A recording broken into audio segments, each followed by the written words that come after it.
намира отечеството ни, няма аналог в неговата история. Днес в България няма нито надежни съюзници, нито верни приятели.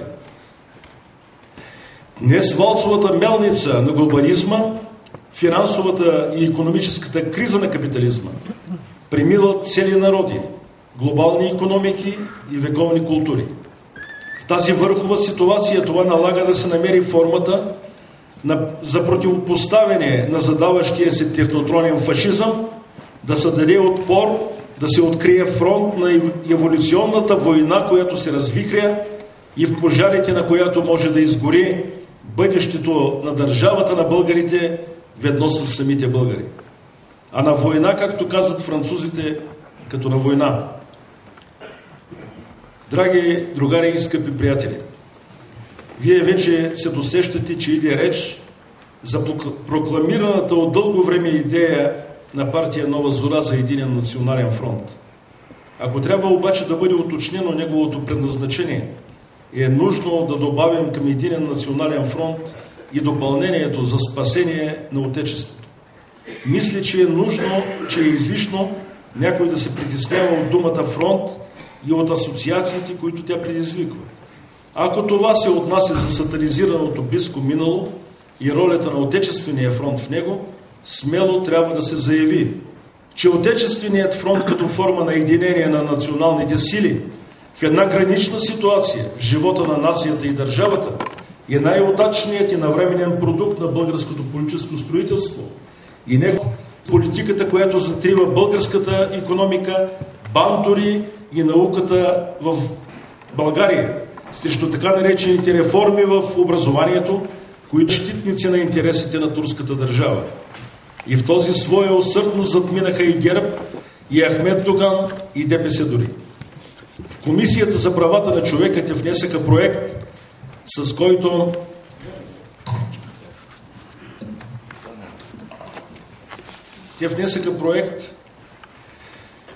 който нищо чудно да подведат депутатите от 41-то Народно събрание да гласуват декларация срещу собствената си държава. В нея се предлага Народното събрание да приеме, че България е извършила етническо прочистване на българските мюсюлмани с голямата екскурзия на така наречения възродителен процес. Те искат уж осъждането на тоталитарния режим, а всъщност улучват в сърцето България. Улучват нейния днешен и утрешен ден. Ови, за Каин почивен ден няма, както се вижда. И каиновците в България не се свършват. Природата на днешната българска власт в лицето на правителството на Бойко Борисов е двойствена. От една страна партия ГЕРБ дойде във властта с подкрепата на новите олигарси от глобална България, които са колкото по-глобални, толкова по-антибългарски.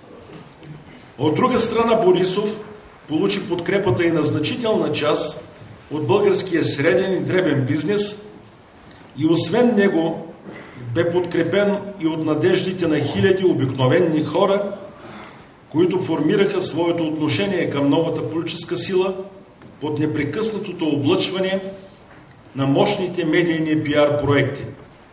Днес изпълнителната власт в България се разкъсва от една страна от ангажиментите си към изброените групи и слоеве в българското общество, а от друга страна към своите неясни и непрозрачни ангажименти към международните глобални структури и към тяхната базирана в България антибългарска агентура. Така че Борисов трябва да управлява от името на два несъвместими интереса. И в това е неговата драма, подсилена от липсите и празнотите в управленско отношение. Противоречията между националния капитал и интерес от една страна и от глобалната и антидържавна компрадорщина вътре в изпълнителната власт прави министър-председателя заложник на антибългарски, антидържавни и антинационални сили. Кара го да търси изход от това противоречие в посока на мними или реални пропуски и грехове на предходното управление и в раздухването на институционални конфликти с президента на Република България. И ако сега тази негова тактика в известен смисъл успява, подпомогната от наемното журналистическо каканижене, то в средносрочен план ще стане ясно, че Бойко Борисов ще изостави стотиците хиляди свои гласоподаватели и ще реализира поредния антидържавен, антисоциален и антинационален сценарий на глобалния капитал. Намеренията в това отношение, колкото и Борисов да се разграничава от тях, вече станаха известни. Със своята чудовищност те са в състояние да отрезвят и най-големия наивник, и най-увредения от пропагандната машина поклонник на това правителство. Предвижданият данък от 10% върху пенсиите, съкращаването почти на половина на платения отпуск по майчинство, лишаването на 430 хиляди служители от пари за служебно облекло, прихващането на данък общ доход преди да се удържат осигуровките, въвеждането на задължителен неплатен отпуск за всички държавни служители и прочие, със свидетелство не само за болните амбиции на финансови фундаменталисти, като споменатия вече Симеон Дянков, но и за това как за широкия гръб на Бойко Борисов, досуш като в клипа на Нова зора преди изборите, изкача тъмната сянка на драгалевския Каин, Иван Костов. Тогава правилните медии, хранените коментатори ни обвиниха в черен пиар.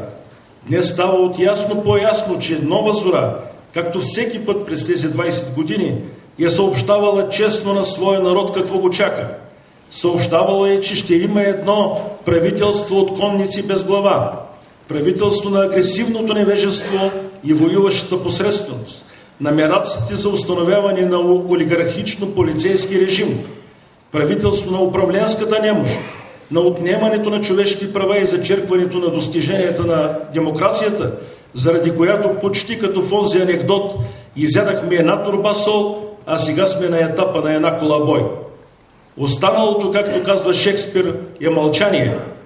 Ако те спечелят, България губи, предупреждавахме тогава. Днес искаме да попитаме, спечели ли България? Някога незабравимият Васил Цонев, като се глумеше над налаганата праволинейност в живота, в един свой фейлетон бе пресъздал съветите на някакъв партиен секретар към другаря Шекспир и неговият непонятно защо колебаеш се Хамлет, да бъда или да не бъда. Азбуката на истината за политиката на това правителство изисква обаче да си припомним прозрението на един друг персонаж, на знаменития поет и драматург, пак от същата пиеса, Полоний, който по повод на Хамлетовите превъплъщения в лудост повтаря: лудост, лудост, но има система. Нека се запитаме сега към какво води прехвърлянето на пораженията от икономическата криза върху гърба на бедните и средни слоеве. Води до създаване на непоносими условия за живот. До какво водят намалените инвестиции поради слабата дейност на изпълнителната власт?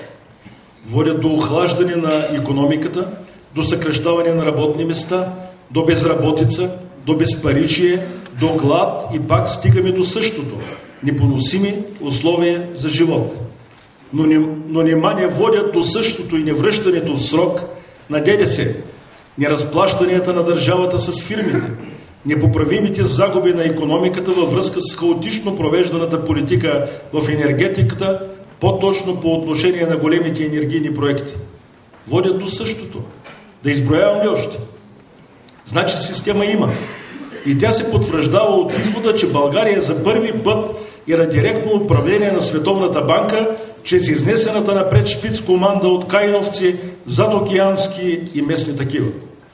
И че в противоречията, за които говорих по-горе, превес взема глобалистският фактор и изборът на Борисов и управлението са в негова полза. Няма защо да се лъжим. Това е режим, който открито и до край ще обслужи човеконенавистната идеология за излишните 7/8 от човечеството. Според формулата на ООН, геноцид не е само масовата ятаганна сеч, не са само димящите крематориуми на Бухенвалд и Освенцим или газовите атаки на безумни диктатори и сатрапи срещу мирното население.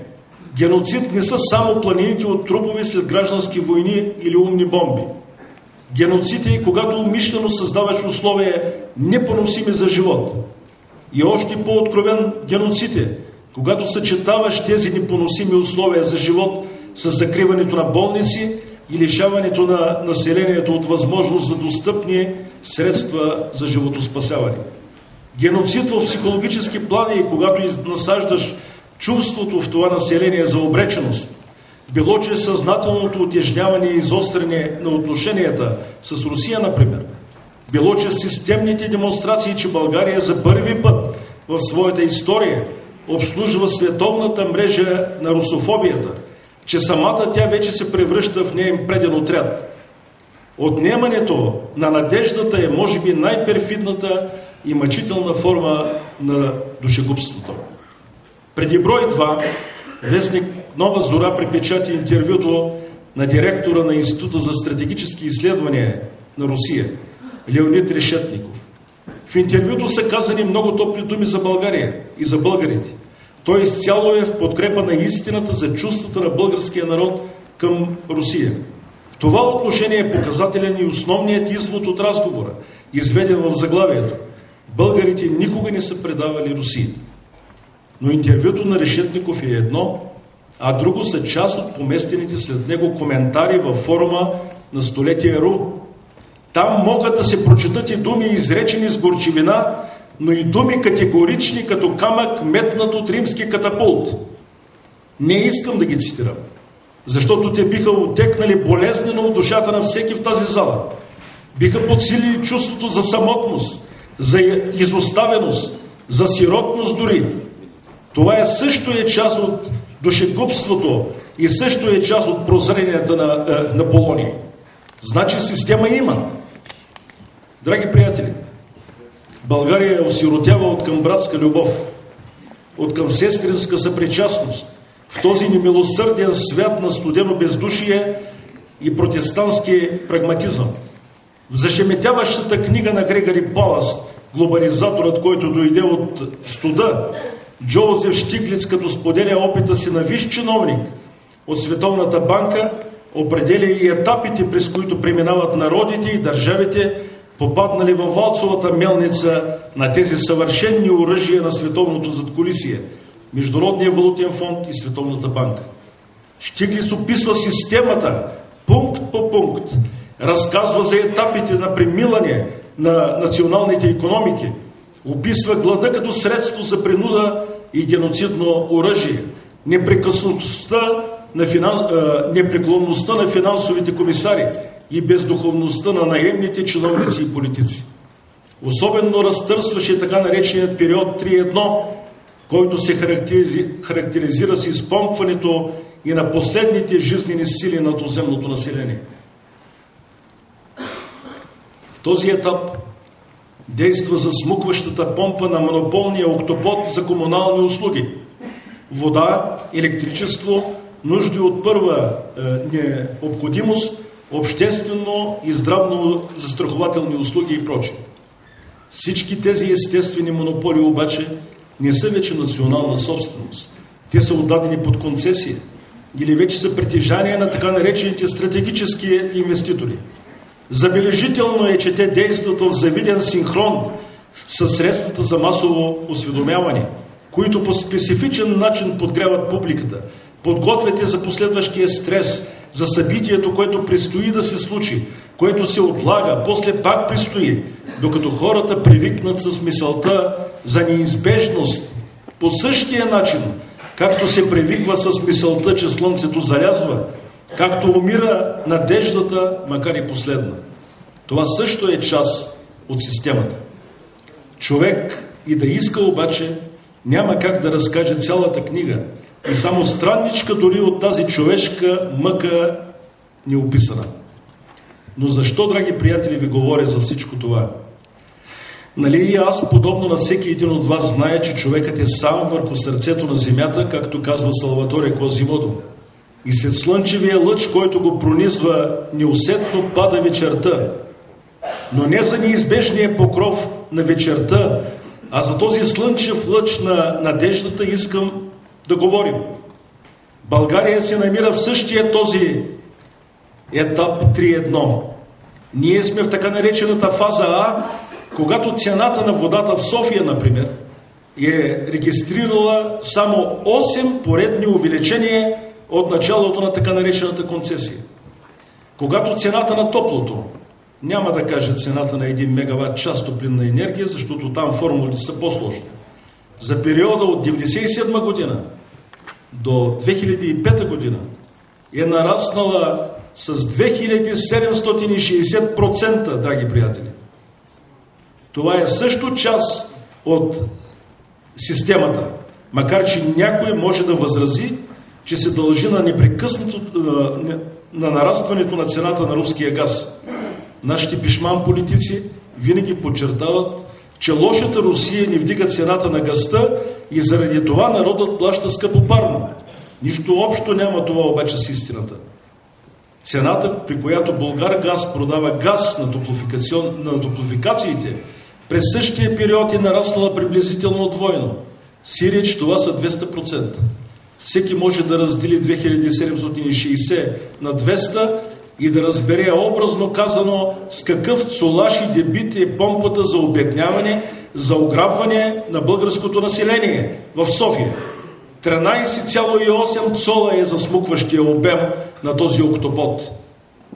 Но аз не съм тук пред вас, за да правя сметки, да слагам десетични точки. В залата са инженерите Георги Николов и Макарий Новев. И който иска, може да поговори с тези прекрасни специалисти, тези труженици на истината, да поговори и с доктор Радко Ханджиев, с професор доктор Александър Атанасов по въпросите за здравеопазването. Той може да ви консултира чудесно. Допускам обаче, че с болка и мъка би говорил за изгубеното слънце на българското здраве. И аз ви призовавам да щадите чувствата на този неуморен хирург, посветил живота си на надеждата на хората за добруване. Днес България закрива болници и училища и нарича това път на просперитета, коридор към европейското бъдеще на народа. Но народ, който все още пази и пее химна на своя възрожденски дух, прославяйки науката като слънце, което в душите грее, който преди да възстанови своята изгубена държавност в мрака на робството, бе успял да съгради своя светъл храм на знанието и бе го нарекал българско книжовно дружество, днес вместо да създава материални блага и духовни ценности, е принуден да се прислушва в хаотичните стъпки на хер Флик, да се взира зад хребета на неговите думи и намерения и да чака кога ще се стовари на врата му на щърбения нож на безкръвната гилотина. Такива като хер Флик ни върнаха там, откъдето тръгнахме през 1944 година. Но такива като него ще завлекат България в гроба. Прави чест на президента Георги Първанов, че разобличи открито този мижев ефрейтор на световното задкулисие, назначен за вице-губернатор на тедяващата колониална администрация. През годините с Георги Първанов сме имали своите разминавания по един или друг негов подход или ход като политик. Критикували сме го, писали сме му открити писма. Отдалечавали сме се един от друг и пукнатините помежду ни са прераствали в разломи. В последното ни открито писмо от 8 декември 2009 година го запитахме дали може да назове истинското име на тази политика, за която говорим. Попитахме го дали го стряска икономическият ужас, който излъхва думите реформа и преструктуриране, изричани от въпросния вътрешен имигрант с американско семейство и котка. Призовахме го да направи верния избор. Или при истината и народа, или за дръжката на брадвата на палача. За негова чест и за наше удовлетворение, в блестящата своя пресконференция по въпроса за избухналия скандал между институциите, президентът Първанов направи верния избор и в битката, с която искат неговото отстраняване, той може да разчита на горещата и честна подкрепа на Нова Зора. Ето така, драги приятели, Нова Зора дава пример за единението. Дава пример за съюзника и противника. Дава пример за обозначаването на стратегическите и непосредствените цели. Политиката в България през тези 20 години на така наречения преход не беше нито автентично дясна, нито типологично лява. Тя има обаче един общ белег, който я прави разпознаваема.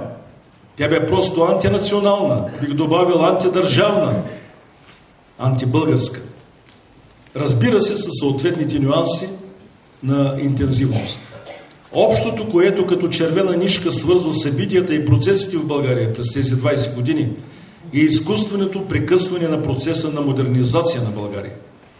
Единният национален фронт е призван да възстанови този процес, да промени парадигмата на българския живот и на българското бъдеще. Има много и различни мнения по този въпрос.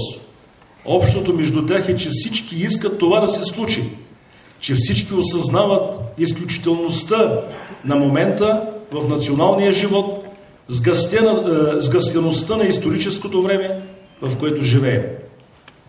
Това предполага да се действа бързо и по този въпрос има съгласие. Несъгласието започва от там, откъдето винаги е започвало. От старите рани, обиди и грехове. От рубуването на принципи, които водят до стерилност, до политическа импотентност, дори да ме прощават дамите в тази зала. Заради невъзможността да се осъзнае, че твърде дълго ще ни се налага да живеем в условията на капитализъм, че към идеала на този лозунг, който стои пред вас, ще пътуват може би и бъдещи поколения. Днес всички заплащаме цената на изгубената свобода. Днес всички, които загърбихме мъченическия кръст на героите, всички ние, които позволихме да бъдат осквернени светлите им имена и идеали. Те бяха платили страшната цена за нашата свобода със собствения си живот. За тази свобода през степи и пусти, с коне на галоп, без коне и на щик, те принесоха родилния вик на човека, жадуващ за свобода, за хляб и живот. За тази свобода те и в смъртта си навярно стъпваха с левия крак. Те бяха велико поколение, можеха да минат през огън и вода, можеха дори като свеж да догарят в служба на идеала си. А ние не съумяваме да степенуваме дори задачите на дневния ред на нашето общество. Така че стига предразсъдъци за чистофайничество. Стига схеми, верни и изстрадани, но неприложими днес. Стига дебели книги за вчерашния ден и за задгробния живот. Искам единение. Нова зора иска път за нацията. За спасение, не спасение по-единично, защото такъв филм няма. И ако има написана такава пиеса, значи е по поръчка за нашата гибел. Няма друг път, драги приятели. Другите пътища водят в ада. И този минава оттам. И този е труден и тежък. Но ако сме умни и единни, можем все пак да намерим брод през горящите катрани. Това го съзнават и старите бойни коне на комунистическия отряд, и запасните чинове на българското офицерство, и сдружените земеделци, и социалните хуманисти. Осъзнава го българската техническа и хуманитарна интелигенция. Би следвало и патриотичните български индустриалци да го съзнават. Това го разбират и хората от все още рехавите редици на Нова зора. Разбира го и покрусените от дирижираната злоба и платена ненавист към тях редови социалисти. Специално искам да се обърна към тях, към низовите партийни кадри на БСП, към нейното ръководство във ваше лице, другари Станишев. Уважаеми другари, Политическа партия Нова зора е член на коалиция за България. В политически смисъл ние сме съратници. Както свидетелства писателят Александър Бек, генерал Памфилов обичал да повтаря: различни сме, но имаме обща посока на погледа. Тя ни сродява и ни кара да бъдем другари. Мисля, че и вие, и ние гледаме в една и съща посока. Може би виждаме нещата по различен начин. Може би мерим с различен аршин. Може би нееднозначно оценяваме политическите факти. Но обратното никому не е нужно. Ние сме по-директни, по-прями, може би защото биографията ни като група за натиск е кратка, като картечен откос. 20 патрона и толкова. като партия още по-малко. Вие стреляте тежко, като тежки гаубици през 120 хребета на българската история. Беше време, когато артилерийските ви разчети поразяваха безпроблемно целта и нямаше непревзимаеми коти. България штурмуваше небесата, превземаше атома, космоса. Барутът беше сух, мерникът точен. Но нещо се случи. Може би защото времената станаха други. Не искам да говоря за разсеяната стрелба. Искам само да ви кажа с тревога, че непревзимаемата кота в сърцето на народа е на път да бъде овладяна от други, помислите на които не са добри. Ние, вашите другари, не се радваме на това. Вълнувани съдбата на вашата партия, която самите ние сме критикували през годините до степен, че в нощта на изборите за Европейски парламент Велислава Дърева пред мен и пред вас, другари Станишев, заяви: мразя тази партия, мразя вестника им и няма никога да ги заобичам. Бог с нея, както казват руснаците. Никога и на никого не сме правили мили очи и не искаме да се харесваме. Но ако сме тревожни за всичко онова, което се случва напоследък при вас, заради което други пък се радват, значи заслужава да се замислим заедно над общите задачи. С редовите социалисти нашите отношения са ясни, прости. Те мислят също като нас. С ръководителите на низовите партийни звена горе-долу е същото. С клуб Единство, с федерация Открит форум, дори не се съмняваме, че гледаме в една посока. Но ето, 4-ти месец няма отговор на писмото ни до Националния съвет на БСП. Няма да го преразказвам това писмо. То е добре известно на нашите членове. Но искам да ви уверя, проблемът на единството е важен проблем. Въпросът за единният национален фронт е важен въпрос. Тази идея има огромен мобилизационен ресурс. Тя има пряко отношение към съдбата на Отечеството, на България. Ние знаем, че без БСП България няма да е същата. Знаем също, че и такива като нас няма да ги има без БСП. Убедени сме, че без БСП на хилядите социалисти, на патриотите, на сдружените земеделци, на непримиримите комунисти ще им е по-трудно. Не искам да кажа какво мисля, че може да им се случи. Според нас демокрацията в България е застрашена. И единният национален фронт и БСП в него има за задача да спасява не само България, нацията, обществото, но и демократичното развитие на нашето бъдеще. Точно за това мисля, че съвсем закономерно е нарастващото очакване за взаимно разбиране и съгласие. Това неминуемо ще доведе до към практическо единодействие между сили, които и според теорията, и според историческата практика до вчера са били в състояние на взаимна вражда. Това е качествено новият императив на историческия процес, в който действа факторът на непосредствената заплаха на глобалната опасност. Тя обединява или предстои да обедини от една страна стотиците хиляди обикновени трудови хора, представени или непредставени чрез своите професионални и политически организации,